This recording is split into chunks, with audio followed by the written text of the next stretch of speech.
अस्सलाम वालेकुम, मैं हूँ सिद्रा अपने YouTube चैनल ट्रेंड्स 21 से। आज ऐसे बच्चों के लिए मैं चंद ऐसे मैसेजेस लेके आई हूँ जो कि आप लोगों की लाइफ को चेंज कर सकते हैं। मैंने अक्सर ऐसे बच्चों को अपनी फैमिली में भी बहुत सारे बच्चों को देखा है जो ये एक्सेप्ट नहीं करते कि हमारे अंदर ये वीकनेस है। अगर आप किसी की मिस्टेक पुट आउट करते हैं तो वो माइंड करता है आगे से। इट्स ओके, ये नेचर है, चेंज नहीं हो सकती। लेकिन ऐसे बहुत सारे बच्चे जिनके लिए I feel sorry, who are capable to talk in English, who are capable, जो कर सकते हैं बहुत आसानी से, लेकिन वो कर नहीं रहे क्योंकि वो हेजिटेट करते हैं, क्योंकि वो एनवायरनमेंट से डर जाते हैं, वो सर्कल क्रिएट करने से डरते हैं। ऐसी बहुत सारी प्रॉब्लम्स हैं जिनको मैं जानती हूँ। ऐसे बहुत सारे स्टूडेंट्स भी मेरे रह चुके हैं जो कि ऐसी हरकतें करते रहे और अल्टीमेटली नुकसान उठाया। अच्छा, आज मैं आप लोगों को कुछ ऐसी टिप्स दूंगी जो कि उर्दू में है। Unfortunately I must talk in English because I am talking about the promotion of language, English language, तो मुझे उसके बारे में बात भी उसी ज़ुबान में करनी चाहिए। लेकिन वो कहते हैं ना, गाली अपनी ज़ुबान में दें तो ज़्यादा असर होता है। इसी तरह से ये दिल की बात है तो अपनी ज़ुबान में करने से ही आप लोगों को समझ आएगी। हो सकता है अभी भी आ जाए, वैसे अल्लाह करे आ जाए। अच्छा जी, एक एग्जांपल दूंगी, इसी से आप लोग समझ जाएंगे। जब मैं DHMS कर रही थी तो वहाँ पे जो हमारी इन्विजिलेटर्स होती थी, एज़ यूजुअल इन्विजिलेटर्स जो हैं वो बहुत पढ़ी लिखी नहीं होती हैं बहुत ज़्यादा। तो वो कहा करती थी, मेरा मीडियम इंग्लिश में होता था तो मैं पेपर अटैम्प्ट करते हुए काफ़ी स्पीडियाँ मार रही होती थी। मास्टर्स में इतनी प्रैक्टिस हो जाती है कि फिर बंदा मोटर लगा लेता है हाथ में।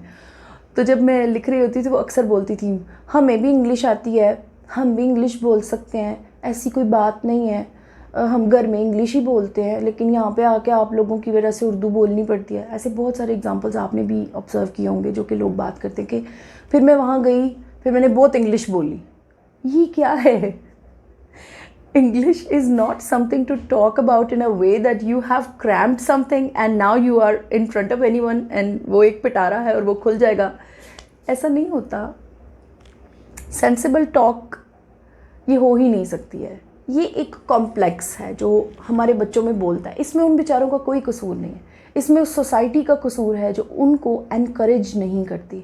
आप एक दिन सिर्फ इंग्लिश स्पोकन क्लास लेने के लिए जाते हैं, आपकी सारी फैमिली पूछती है, इंग्लिश सीख रही हो? हाँ, तुम्हें इंग्लिश नहीं आती? तुम इंग्लिश सीख रही हो? हाय, ये क्या है? अच्छा, इन सारी चीज़ों से और भी बहुत कुछ है। आप रीडिंग करते हुए, रीडिंग अलाउड की जैसे मैं क्लासेस दे रही हूँ, तो आप रीडिंग करते हुए पकड़े जाएं तो आपके अपने बहन भाई आपका जीना हराम कर देते हैं। वो आपको बोलते हैं, ओह ज़्यादा ही बढ़िया ही है, इंग्लिश सीख रही है, देखो तो सही, ऊंची बोल रही है। ऐसे भला कोई इंग्लिश सीखता है? पागल।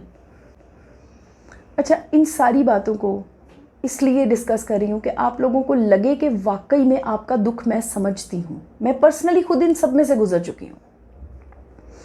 अब आ जाएं सॉल्यूशंस पे। प्रॉब्लम्स तो शायद ऐसे ऐसे होंगे कि मुझे भी नहीं पता होगा, क्योंकि हर इंसान का प्रॉब्लम दूसरे इंसान से डिफरेंट होता है, उसका एनवायरनमेंट डिफरेंट होता है, उसकी सोच डिफरेंट होती है, उसकी अवेलेबिलिटीज़ डिफरेंट होती है, उसकी इन्फॉर्मेशन और उसके डिसीजंस में भी फ़र्क होता है। इसलिए अब बात होगी सिर्फ सॉल्यूशंस पे, that how to avoid all these odd situations. तो चलिए चलते हैं अब उस सफ़र पे जहाँ पे आपको इंग्लिश सीखने से कोई नहीं रोक सकता। सबसे पहला लफ्ज़ आपके लिए यहाँ पर जो मेरी तरफ से आपको टाइटल मिलना चाहिए वो ये कि आप शेमलेस हैं, बेशर्म हैं। आपको शर्म नहीं आती, आपको बिल्कुल शर्म नहीं आती।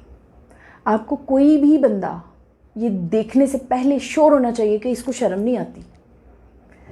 ये सबसे पहला रूल है इंग्लिश सीखने का। दूसरी बात ये, आपने कभी देखे हॉर्सेस को यहाँ पे ब्लाइंडर्स लगाए जाते हैं ताकि वो इधर उधर ना देख सके, वरना घोड़ा पागल हो जाता है।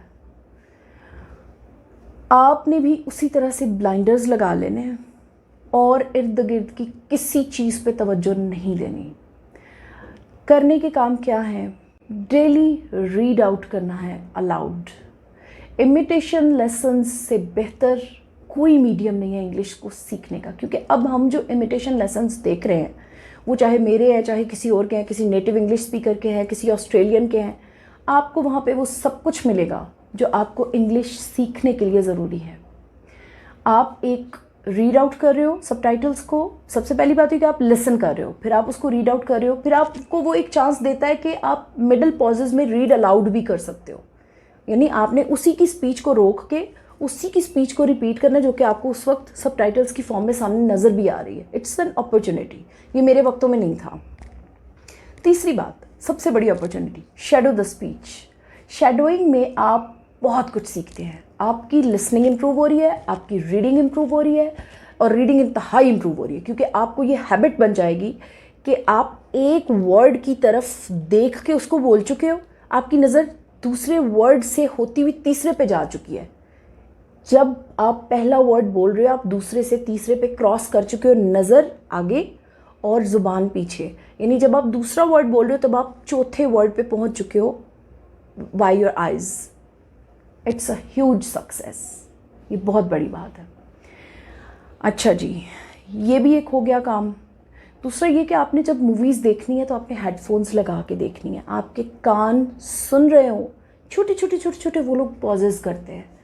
ये डेक्सटैरिटीज़ अगर आप शुरू से ही अपने अंदर लेना शुरू कर देंगे, ये महारत अगर आप शुरू से ही सीखना शुरू कर देंगे, आपको नहीं आता कोई बात नहीं, यू विल टेक टाइम, लेकिन जब आप आगे चलते जाएंगे। I took 11 years to talk in English.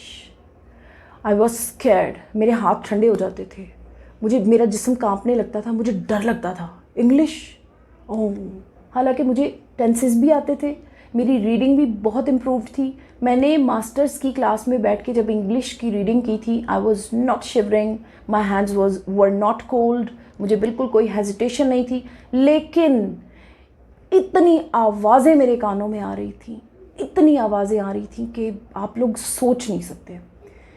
ये तो लफ्ज़ों को खा रही है, ये तो भाग रही है, आहिस्ता चलो, घोड़ा पीछे लगा हुआ है, ओहो हो, ये क्या हो गया, ये कैसी रीडिंग है, अल्लाह ये तो अंग्रेज़ है, ओ पेंडू अंग्रेज़ आ गए, ऐसी बातें। I never stopped, even my teachers mocked me. So welcome all these things, आप वेलकम कीजिए, आप देखेंगे आपकी ज़िंदगी ईजी हो गई है। आप इन चीज़ों को वेलकम करके तो देखें। जहाँ पे भी आपको कोई बंदा डिस्करेज करे, सीधे हो जाए उसके सामने, आप ज़िंदगी में कामयाब हो जाएंगे।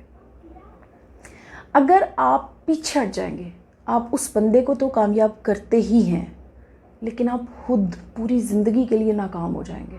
आपके अंदर कुछ भी नहीं बचेगा, कोई स्टेमिना, कोई करेज। अच्छा जी, अब बैक टू द पॉइंट, करने के काम, इमिटेशन लेसन्स को फॉलो करना, एक मूवी का कोई ना कोई पार्ट देखना round about 10 minutes with headphones. ये सोशल मीडिया है सर, आप किसी को भी पकड़ सकते हैं। मतलब अगर आप लोग ये चाहते हैं तो आप इंटरेक्ट कर सकते हैं। बहुत सारे जो फॉरेनर्स होते हैं, जो इंग्लिश स्पीकिंग लोग होते हैं, उनको नहीं पता होता हम इंग्लिश के लिए इतने टची हैं। वो तो बल्कि हमारी उर्दू को और हमारे इंग्लिश सीखने को एंजॉय कर रहे होते हैं, एनकरेज करते हैं हमें। वो उन्हें नहीं पता होता कि हमारे मुल्क में इंग्लिश एक स्टेटस सिंबल है, इंग्लिश एक कोड ऑफ सक्सेस है। तो जब हमें पता चल गया तो हम उसके लिए क्यों नहीं दौड़ते।